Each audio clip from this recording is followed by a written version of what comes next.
ॐ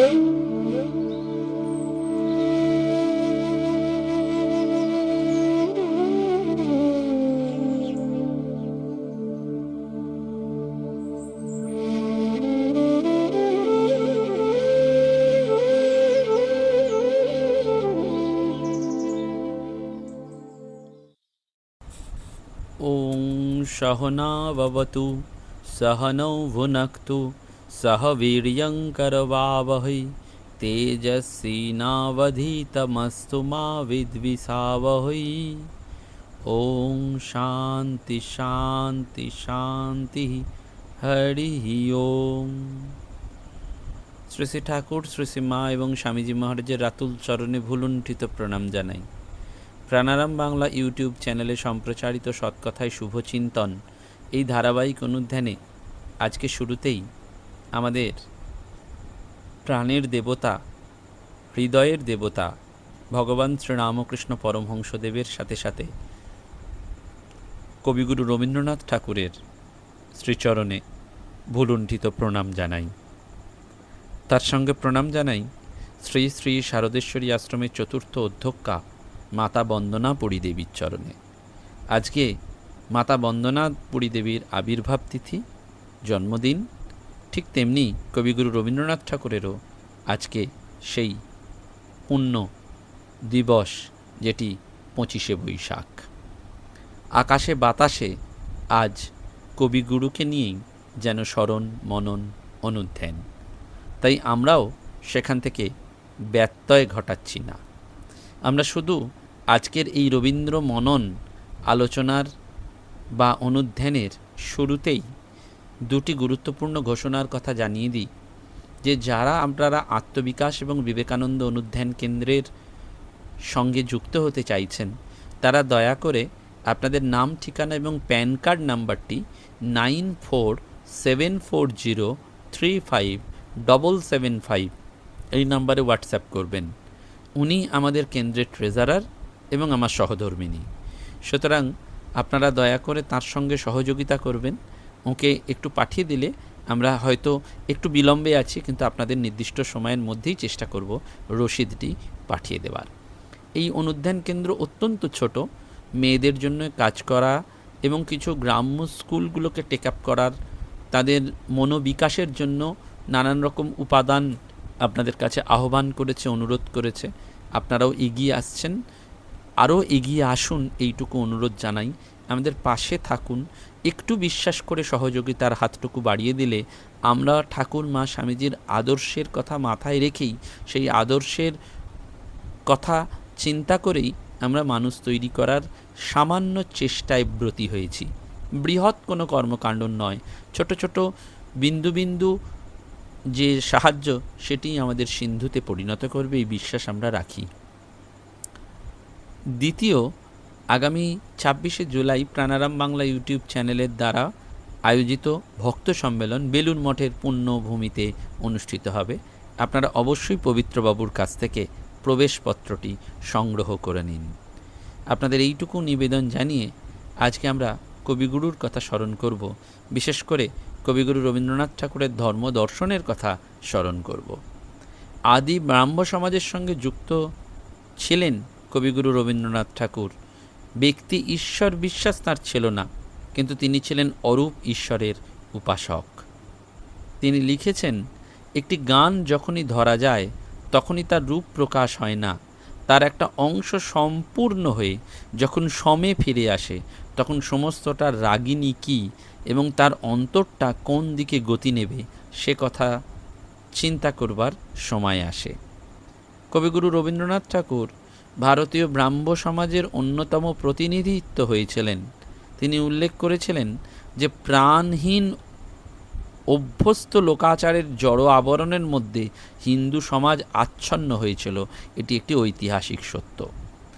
অর্থাৎ প্রাণহীন লোকাচার মানুষের কাছে যে কখনোই গ্রহণীয় নয়, সেটি কবিগুরু বুঝতে পেরেছিলেন।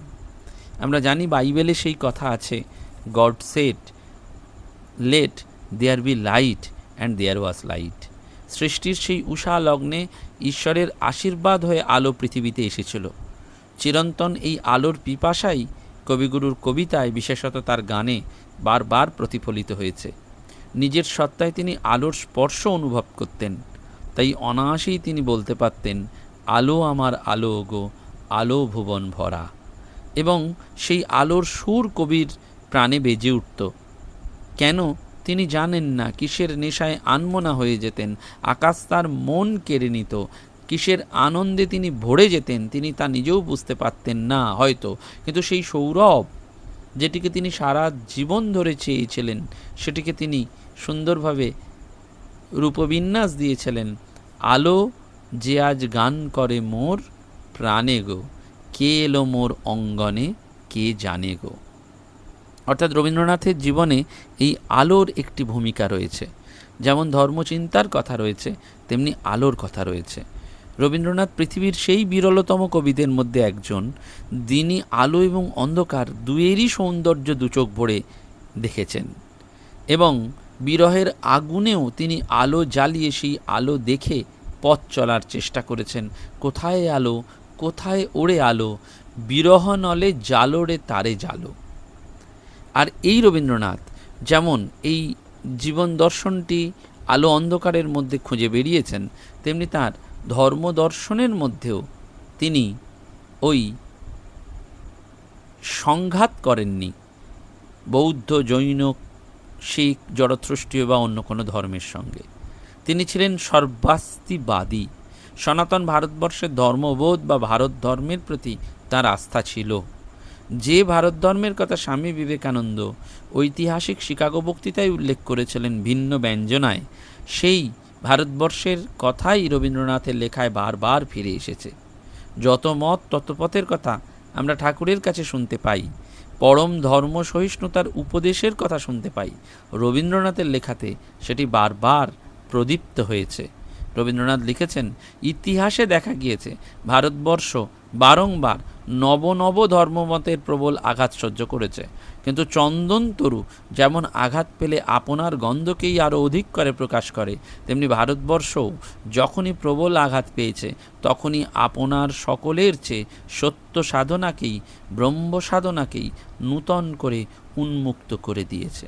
রবীন্দ্রনাথ যেন ভারতবর্ষের বা ভারত ধর্মের মধ্যে সেই সর্বজনীনতা, পরমত সহিষ্ণুতা, সকলকে আপন করে নেওয়ার সহজাত প্রবৃত্তি, যেটি আবহমান কাল থেকে ভারতবর্ষকে সামূহিক পতনের হাত থেকে রক্ষা করেছে, সেটিকে সুন্দরভাবে ব্যক্ত করেছেন। এইটি ভারতবর্ষ। আমরা জানি ভা মানে হচ্ছে জ্যোতি, আর রত থাকা মানে নিমগ্ন থাকা। যে দেশ জ্যোতির সাধনায় নিমগ্ন, এই আলোর সাধনায় নিমগ্ন, এত আলো জ্বালিয়েছ এই গগনে, কি উৎসবের লগনে, রবীন্দ্রনাথ বলছেন। অর্থাৎ আলোর সুর যেমন মনকে ভালো ভরিয়ে দেয়, তেমনি সেই আলো যেন তাকে অপার্থিব আনন্দে ভরিয়ে দিয়েছিল। সেজন্য আমরা বারবার রবীন্দ্রনাথের সেই কথাকে অনুসরণ করতে পারি, যেখানে তিনি লিখছেন, ভারতবর্ষের সেই চিরন্তন সাধনার দ্বার উদ্ঘাটনই ব্রাহ্ম সমাজের ঐতিহাসিক তাৎপর্য, বিরোধ নয়। বর্তমানকালের সংঘর্ষে ব্রাহ্ম সমাজে ভারতবর্ষ আপনার সত্যরূপ প্রকাশের জন্য প্রস্তুত হয়েছে। চিরকালের ভারতবর্ষকে ব্রাহ্ম সমাজ নবীনকালের বিশ্ব পৃথিবীর সভায় আহ্বান করছে। ব্রহ্মচেতন ঐতিহ্যের অনুষঙ্গে ব্রাহ্ম সমাজের বিকাশ সাধনাকে রবীন্দ্রনাথ যেভাবে ব্যাখ্যা করেছেন, সেটা সত্য হলেও একমাত্র সত্য নয়। শ্রীরামকৃষ্ণের প্রভাবে যে ভাব আন্দোলন গড়ে উঠেছিল, তা ঋষি অরবিন্দের মতে ভারতবর্ষের 5000 বছরের ধর্ম সাধনার ঘনীভূত রূপ। তার পদতলে নবীন ভারতের প্রতিভু হয়ে উপবিষ্ট হয়েছিলেন নরেন্দ্রনাথ দত্ত, যিনি নিজেও একসময় ব্রাহ্ম সমাজভুক্ত ছিলেন, কিন্তু পরবর্তীকালে তিনি রামকৃষ্ণ ভাব আন্দোলনের প্রধান সৈনিক হলেন। শ্রীরামকৃষ্ণের পতাকাকে ঊর্ধ্বে তুলে সনাতন ভারতবর্ষের বাণী প্রচার করেছেন স্বামী বিবেকানন্দ, যেটি বদ্ধ সংস্কারের অনেক ঊর্ধ্বে। ভারতবর্ষের সেই চিরন্তন বাণী, ইয়স্তু সর্বাণি ভূতানি আত্মন্যেবানুপশ্যতি সর্বভূতেষু চাত্মানং ততনো বিজুগুপ্সতে। অর্থাৎ উপনিষদের ঋষি বলছেন, যিনি সকলের মধ্যে নিজেকে এবং নিজের মধ্যে সকলকে দেখেন, তিনি কাউকে ঘৃণা করেন না। অর্থাৎ ঘৃণা নয়, পরস্পরের প্রতি, সকলের প্রতি অবিরাম ভালোবাসা এবং পরস্পরের সহযোগিতাই ভারত ধর্ম। এই সত্যকে নিজের ধর্মদর্শনে আত্মস্থ করেছিলেন রবীন্দ্রনাথ ঠাকুর। সেই জন্য তিনি লিখতে পেরেছিলেন, হেতা একদিন বিরামবিহীন মহা ওঙ্কার ধ্বনি, হৃদয়তন্ত্রে একের মন্ত্রে উঠেছিল রণরণি, তপস্যা বলে একের অনলে বহুরে আহুতি দিয়া, বিভেদ ভুলিল জাগায়ে তুলিল একটি বিরাটিয়া। এই যে ভারতবর্ষ, একটা সত্যিকারের ভারতবর্ষ, পরিপূর্ণ ভারতবর্ষ, যেখানে স্থিতি না হলে কি বুদ্ধিতে কি হৃদয়ে যথার্থ প্রাণরসটাই আমরা টানতে পারি না। সেজন্য গোরা উপন্যাসে রবীন্দ্রনাথের এই ধর্ম দর্শনের কথা আমরা পাই, যেখানে স্বামী বিবেকানন্দ সেই দুগ্ধ ফেনলিব সুখসজ্জা ত্যাগ করে মাটিতে শুয়েছিলেন, অঝরে অশ্রুবর্ষণ করেছিলেন, বলেছিলেন, সদর্পে ডাকিয়া বলো ভারতবাসী আমার ভাই, ভারতবাসী আমার প্রাণ, ভারতের দেবদেবী আমার ঈশ্বর, ভারতের সমাজ আমার শিশুসজ্জা। হে গৌরীনাথ, হে জগদম্বে, আমায় মনুষ্যত্ব দাও। ভারতবর্ষের অধ্যাত্ম চেতনায় যেমন ভক্তির একটা স্থান আছে, তেমনি অন্তঃসন্ন্যাস এবং বহিঃসন্ন্যাসের কথা আছে।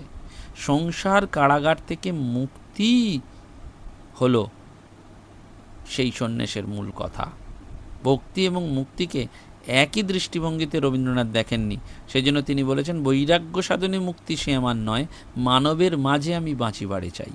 অর্থাৎ ইন্দ্রিয়গুলোকে কেবলমাত্র ব্রহ্ম উপলব্ধির যন্ত্র হিসাবে দেখতে চান না। তিনি রসের কথাও বলেছেন।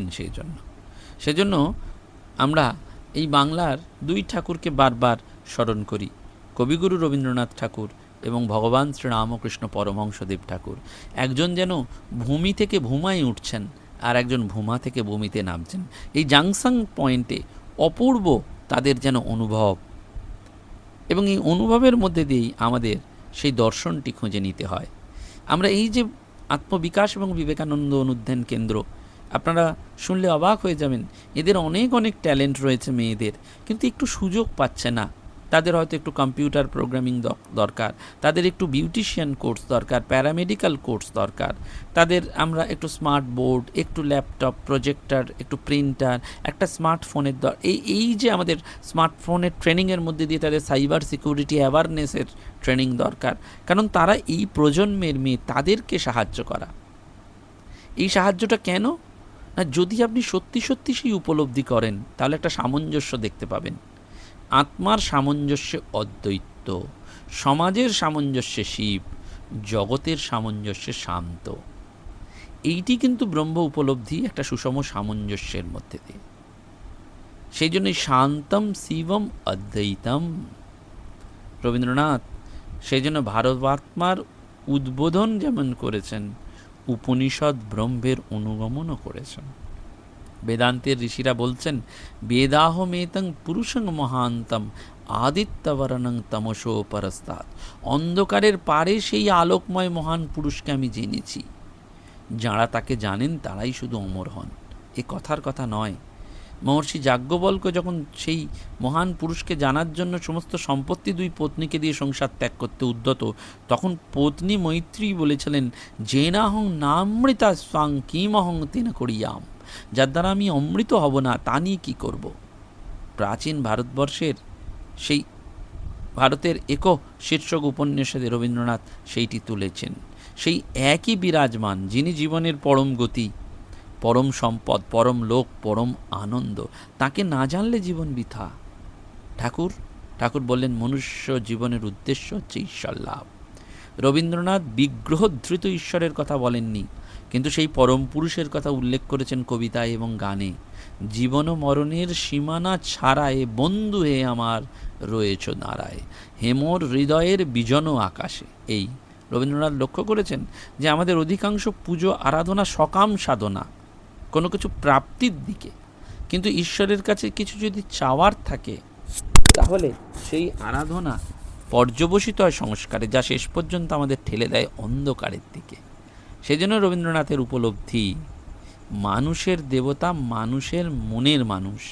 জ্ঞানে কর্মে যে পরিমাণ সত্য হই, সেই পরিমাণই সেই মনের মানুষকে আমরা পাই। শ্রী মা বলছেন না, যার সত্যের আট আছে সে ভগবানের কোলে শুয়ে আছে। সত্যের জন্য সব কিছু ত্যাগ করা যায়, কোনো কিছুর জন্যে সত্যকে ত্যাগ করা যায় না। সেজন্য এই ভারতবর্ষকে নতুন করে গড়ে তোলার যদি চেষ্টা করতে হয়, তাহলে ভারতবর্ষের ভেতরে এবং বাইরের সেই সামঞ্জস্য দরকার। কবিগুরু সেইটি বলছেন, এক কৃষ্ণ অরূপতা নামে বিশ্ব বৈচিত্র্যের পরে জলে স্থলে ছায়া হয়ে বিন্দু হয়ে যায় দেহ অন্তহীন তমস্রায়। সেজন্য এই নিবিড় অন্ধকারের মধ্যেও রবীন্দ্রনাথ মানুষের ওপর বিশ্বাস হারাননি।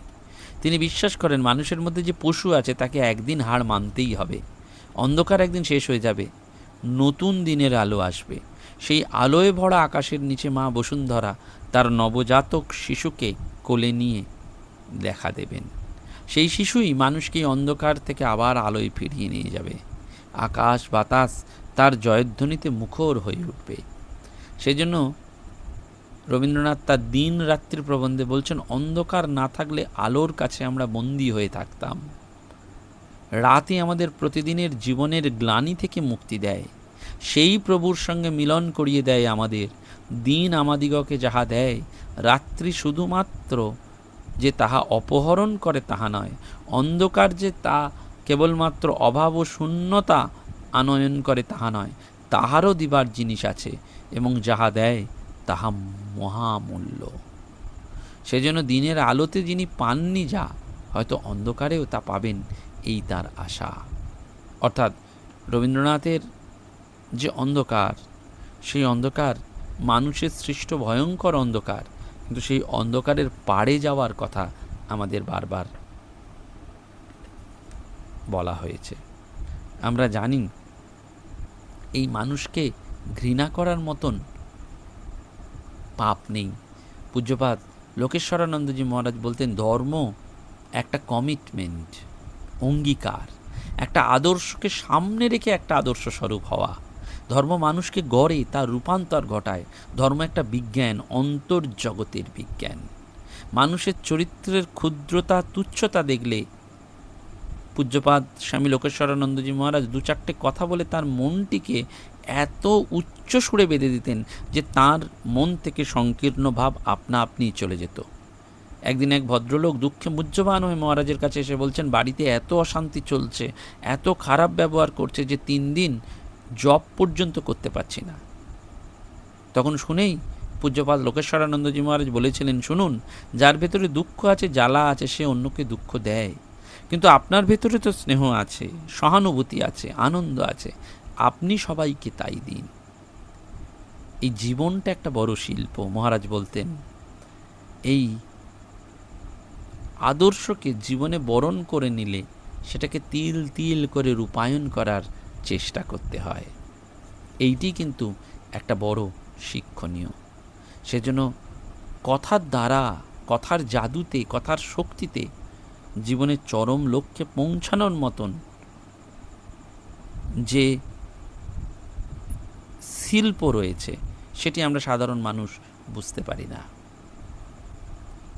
এইটি আমাদের বারবার মনে রাখতে হয়।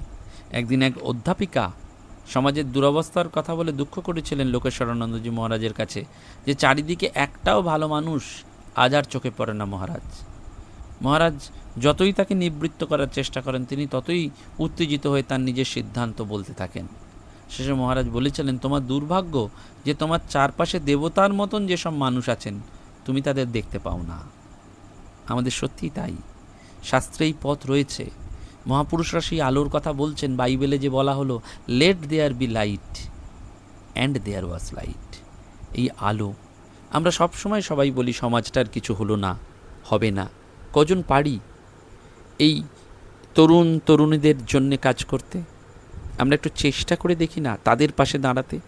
দেখি না আমারও একটু ভূমিকা রয়েছে এই ছেলে মেয়েদের পাশে দাঁড়িয়ে থেকে কিছু করার? যদি করতে পারি, তাহলে সেটাই তো বোধহয় এই মহাত্মাদের জীবন দর্শনকে মেনে চলে জীবন সাধনা। আসুন না সেই সাধনায় সবাই ব্রতী হই। নমস্কার, ধন্যবাদ।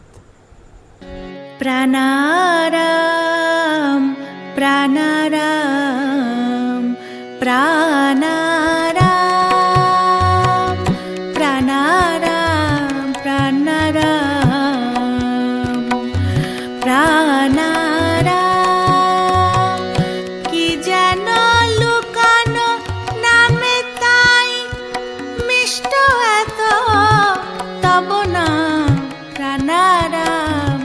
প্রাণারাম প্রাণারাম